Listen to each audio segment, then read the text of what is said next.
Tayo pong manalangin sa gabing ito. Panginoon, salamat o God na kami po ay muli magkakasama online. Dalangin po namin, Lord, ang malayang pagkilos sa mga espiritu, maging tagapagturo ka namin sa mga sandaling ito. At patuloy nga na kayo pong siyang maitas, maparangalan sa lahat po na aming ginagawa. Sa inyo, Lord, ang papurit pagsamba sa pangalan ni Jesus. Amen. Ang pag-aaral natin sa gabing ito, Embracing Grace, the Foundation of God's Mission. Yan. So yung ating pong first mission as Christian, sabi dito, we are God's family and we are loved and we are saved by the grace of God. So as a community, we believe that is God's love that has made all things possible for us and that our salvation is only by His grace.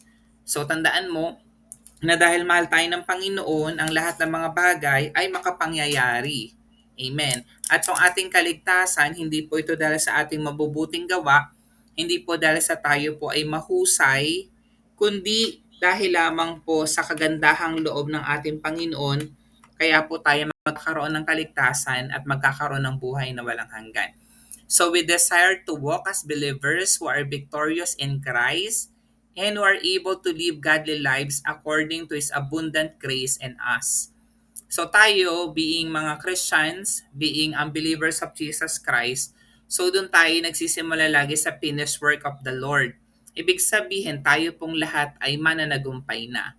So therefore, dahil tayo po ay mananagumpay na, kaya po natin makapamuhay ng sang-ayon sa kalooban ng ating Panginoon. Sabi ng Ephesians chapter 2 verses 1 to 9, nung unay patay kayo dahil sa inyong mga pagsuway at mga kasalanan, sinusunod ninyo noon ang masamang takbo ng mundong ito, at napailalim kayo sa pinuno ng mga kapangyarihan sa himpapawid, ang espiritu nagahari sa mga taong ayaw pasakop sa Diyos. Ang totoo, tayong lahat ay dati ring namumuhay ayon sa pagnanasa ng ating laman at sumusunod sa mga hilig ng katawan at pag-iisip.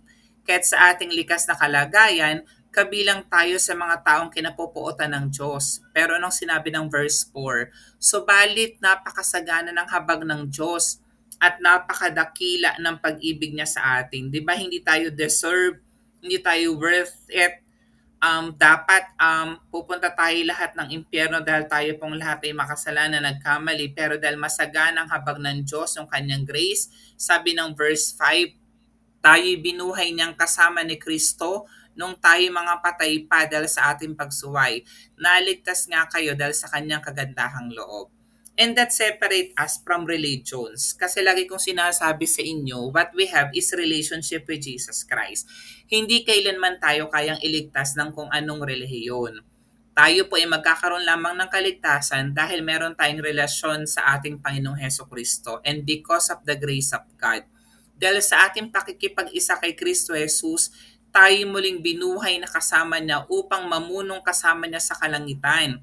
Ginawa niya ito upang sa darating na mga panahon ay maipakita niya ang hindi masukat na kasaganaan ng kanyang kagandahang loob sa kabutihan niya sa atin sa pamamagitan ni Kristo Jesus. At sabi ng verse 8 to 9, sapagkat dahil sa kagandahang loob ng Diyos kayo ay naligtas. Bakit daw tayo naligtas? Sa pamamagitan ng pananampalataya. At saan ang galing yung pananampalatayang ito? Sabi ng Word of God, ito'y kaloob ng Diyos at hindi mula sa inyong sarili. So ibig sabihin, yung ating pag-respond, yung ating pananampalataya sa Panginoon, kalooban pa rin ng Lord. Nilid pa rin tayo ng banal na Espiritu, pinili tayo ng Panginoon para tayo po ay maligtas at magkaroon ng buhay na walang hanggan. Hindi ito bunga ng inyong mga gawa, kahit walang maipagmamalaki ang sino man. So we're here, we worship the Lord, we honor the Lord, hindi dahil sa we chose that, hindi dahil sa ating kagandahang loob, dahil tayo po ay mabait, mabuti, kundi dahil sa grace ng ating Panginoong Jesus. Sabi ng 2 Corinthians chapter 12 verses 7 to 10, ngunit upang hindi ako magyabang sa dami ng kamangha-manghang mga bagay na nasaksihan ko, ang nagsasalita dito si Paulo, si Paul, ako'y binigyan ng pahirap sa aking katawan na nagsisilbing sugo ni Satanas upang pahirapan ako at nang sagay hindi ako maging palalo.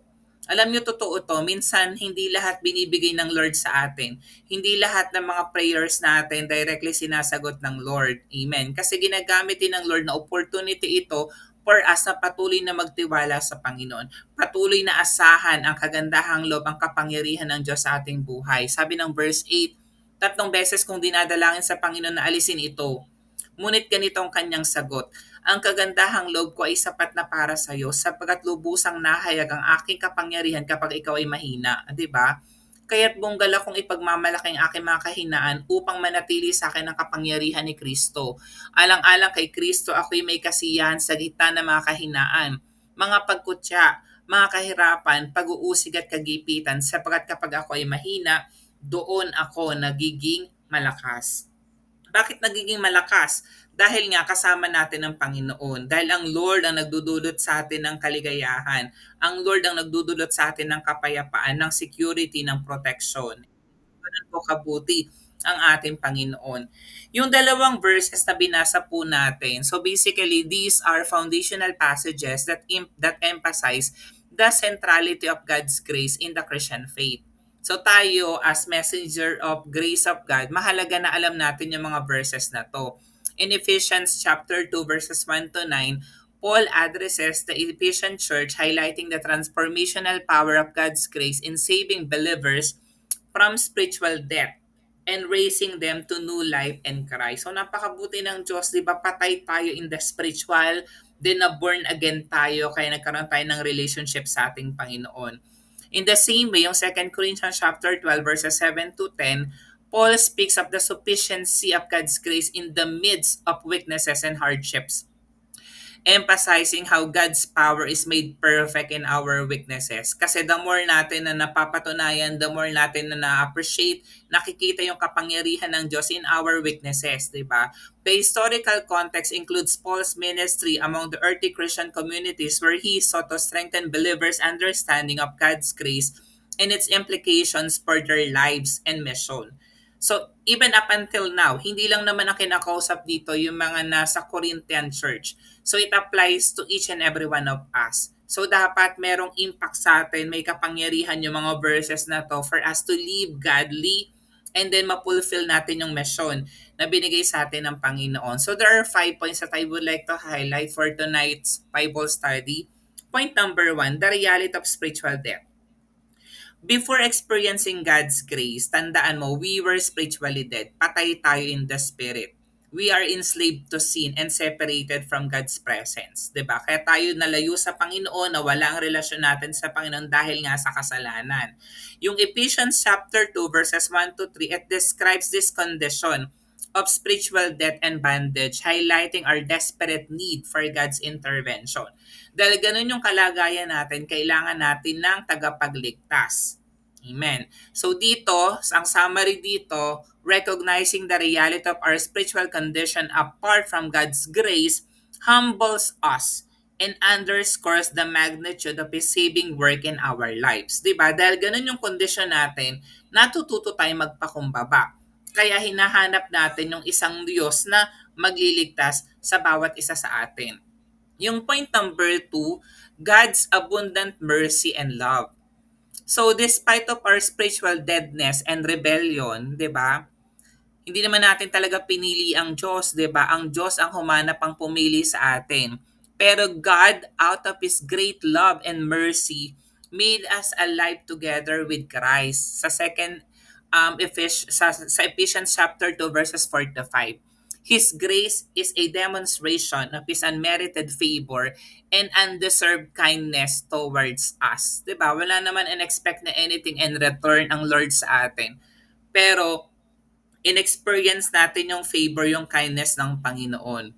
In summary, God's grace is a manifestation of His unconditional love and mercy, revealing His desire to reconcile us to Himself and establish us as His beloved children. Kasi gano'n naman yung relationship natin before sa Panginoon. So, ni-restore back lang uli ng Lord, na-reconcile uli tayo pabalik sa Kanya sa pamamagitan ng pagbibigay ng Kanya nag-iisang anak ng ating Panginoong Heso Kristo para mabalik yung ating relasyon sa Panginoon. Point number 3, always remember this, that we are saved by grace through faith. So the verses 8 to 9 of Ephesians 2 emphasizes that salvation is by grace through faith, not by our own works or efforts. Ang kaligtasan na meron tayo, regalo yan mula sa Panginoon. Tinanggap dahil sa ating pananampalataya kay Jesus at sinapos niyang gawa sa cross of Calvary.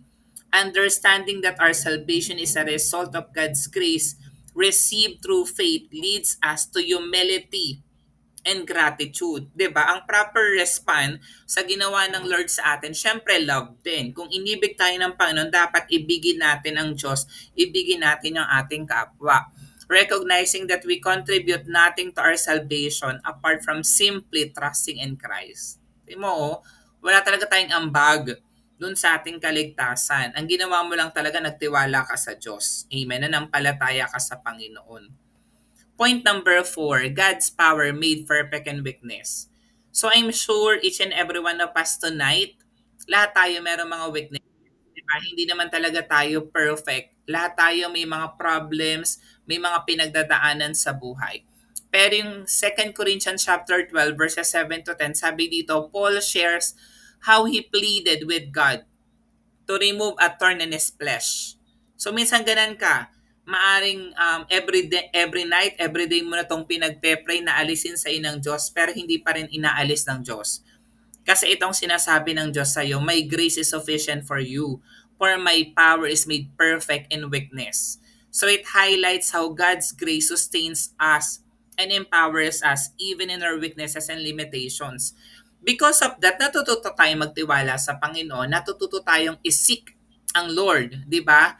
God's grace not only saves us, but also sustains us and empowers us so that we could fulfill His mission despite our weaknesses and inadequacy. So tandaan mo ang Lord natin, hindi lang naman talaga natin Savior.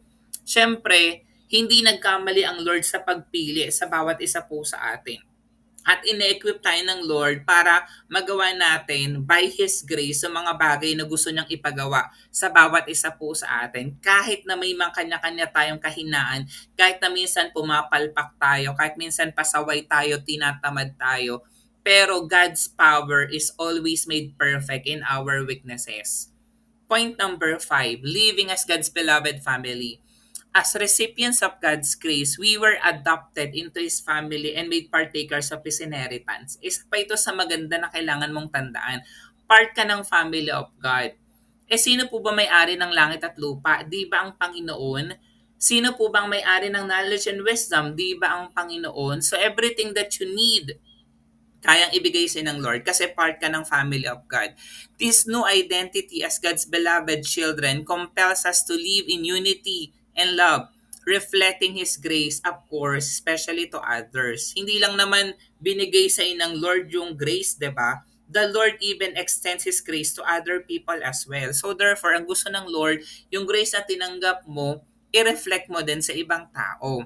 Understanding that we are God's family, we are loved, and we are saved by His grace. It motivates us to live out our mission with humility, with compassion and unity, bearing witness to the transforming power of God's grace in our lives. Yan. So ano po yung conclusion natin? So tandaan mo, God's grace is the foundation of our identity and mission as His children. By recognizing the reality of our spiritual condition, embracing God's abundant mercy and love, trusting in His saving grace through faith, experiencing His power in our weaknesses, and living as His beloved children, we can fulfill our mission with confidence and joy. As we extend God's grace to others, we participate in His redemptive work, bringing hope and transformation to a broken world. Yan. So ano po, paano natin siya i-apply? Application number 1, reflect on your own experience of God's grace and salvation and share your testimony with others. So for sure, all of us here attending tonight's Bible study, meron kang personal experience na napatunayan mo yung grace ng Lord. Tinanggap mo yung kaligtasan na nanggagaling sa Panginoon. So, for us to apply that, alalahanin mo yon. Then kapag naalala mo, i-share mo sa iba so that ma-experience din nila yung grace, yung salvation na tinanggap mo. So, share your testimony. Application number 2, cultivate a lifestyle of gratitude and humility, recognizing that everything we have is a gift from God's grace. Yan. So most of us here are students. Eventually, after you graduate, sana wag natin kalimutan ng Lord. Kapag tayo ay biniles na ng Lord, pinagpala ng Lord, na nakamit na natin yung tugatog ng tagumpay, so dapat alalahanin natin yung being grateful, yung pagiging humble. Kasi lahat ng bagay na meron ka, lahat ng bagay na tinanggap mo, galing yun sa Panginoon. Even up until now, di ba? Even the light that we have, tandaan mo, galing yan sa Panginoon. There is one gift that matters. One you and I did not deserve. It was given in the greatest act of love ever seen. At ang tawag sa regalong yon, grace. So every time na nawawalan ka na ng trust sa Panginoon, every time na napapagod ka, nababurnout ka, na-stress out ka, wala kang direksyon, tandaan mo, merong greatest act of love na binigay sa ng Lord, and that is His grace na always available for us. Application number 3. Seek opportunities to extend grace and kindness to those around you, demonstrating God's love in tangible ways. So, kailangan ine-express yan. Kasi, di ba, sabi nga natin, love is an action word. Hindi pwedeng sabihin mo na mahal mo ang Diyos, mahal mo ang kapwa mo, ang family mo, pero you're not showing that by your actions. We have to demonstrate the love of God in tangible ways. Yan. So, katulad nito, di ba, simply sharing the word of God to others, being empathy with other people, 'di ba? Being available for other people. So, extend grace and kindness to those around you. Application number 4. Embrace your weaknesses and limitations, trusting in God's power to work through you for His glory. Yan. So, syempre, wala namang masama if you would like to pray for your weaknesses, for your limitations.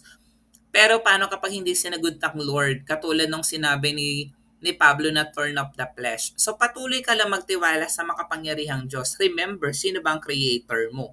Sino bang lumikha sa atin? Ang Panginoon. So the Lord knows best.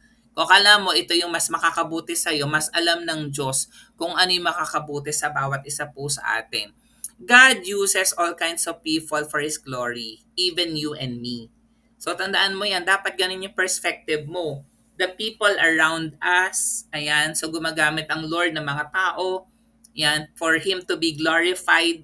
At hindi lang ibang tao yung pwedeng gamitin ng Lord. Pwedeng ako, pwedeng ikaw. So we have to embrace our weaknesses and limitations and simply trusting the Lord to work through us and in us. Application number 5. So live in unity and love with fellow believers, recognizing that we are all part of God's family, saved and sustained by His grace, the family of God. Napakahalaga, yes, we are listening to Word of God, may mga podcast, may mga online Bible study, pero napakahalaga na we also attend face-to-face gatherings, fellowships. Kasi part tayo ng God's family, 'di ba? So dapat nakikipag-fellowship tayo ng face-to-face. So we should live in unity and love with fellow believers as well. Tayo pong manalangin, Panginoon, salamat o God for this night. Salamat, Panginoon, na patuloy na tinuturuan niyo po kami patungkol sa inyong kagandahang loob sa bawat isa po sa amin. Patuloy na magkaroon to ng buhay, ng kapangyarihan sa bawat isa sa amin, Lord God. At patuloy nga na tayong kailang po, Lord God, ang siyang maitas maparangalan. Sa inyo, Lord God, na papurit pagsamba sa pangalan ni Jesus. Amen.